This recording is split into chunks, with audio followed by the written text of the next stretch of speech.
Hey guys, Argent with the character profile of Hercules from Disney's Hercules. So I really like Hercules in the movie. I think he's a character who's defined by a lot by what they could have done with his character but chose not to, as what they ultimately did with his character. They very could have easily added like a plot arc where he kind of became a douche. They could have added a plot arc where he became a douche because he became famous and rich. They let all the fame and fortune go to his head, and he became a bad guy, and he started being mean to Phil, and he started not caring about people, and he started just doing all that stuff. Like, that's normally what would happen in a movie, but in this one, he's just kind of a bit unfulfilled for it, which I think kind of shows a strong, noble warrior spirit.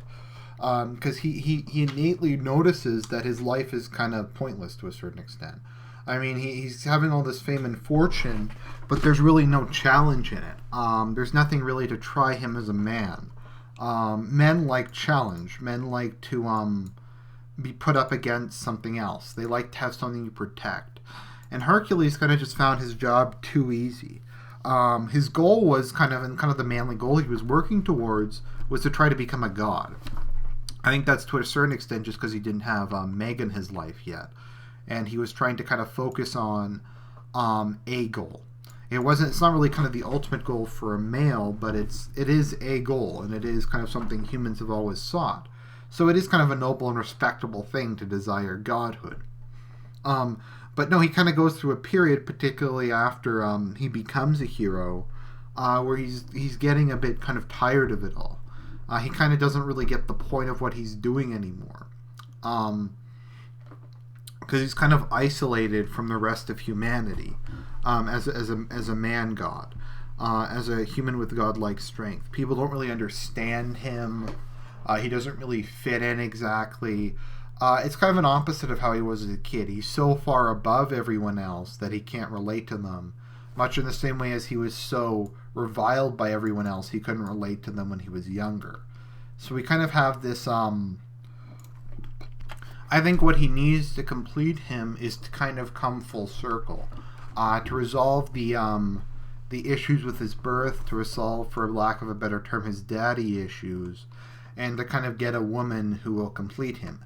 As indeed, men and women need one another to complete each other, and I think this movie is a good example of that. That Meg on her own is unhappy and Hercules on his own is unhappy, but once they kind of come together, they find that they kind of complete one another and fill in the holes in each other's hearts. And there's this whole opposites attract thing. I've never bought into opposites attract. I think complementary personalities attract, and complementary personalities are not exactly opposites. Like, one of them doesn't have to be a psychopath and the other one has to be kind of like this loving saint-like figure. One of them doesn't have to be a etc. So there is a bit of kind of counterbalancing between them. Meg is a lot more savvy. She's a lot more kind of cynical. She understands the world a lot better. Hercules is a bit more naive. He's a bit more idealistic, but ultimately neither of them is really a bad person. Both of them are capable of great compassion, of great. They do have a strong internal moral compass, even if Hercules is a bit more apparent. So I think fundamentally they are fairly similar. They just kind of express in a very different ways. Hercules is a bit more extroverted. Meg is a bit more introverted. But no, it largely I think they work pretty well together. And I think ultimately what Hercules realizes is that he can accept his position as kind of the protector of humanity so long as he has Meg at his side. So long as he has the one woman who can kind of complete him, as it were. So that's ultimately kind of the position he comes to. I think he kind of tries being a human and he briefly tries being a god.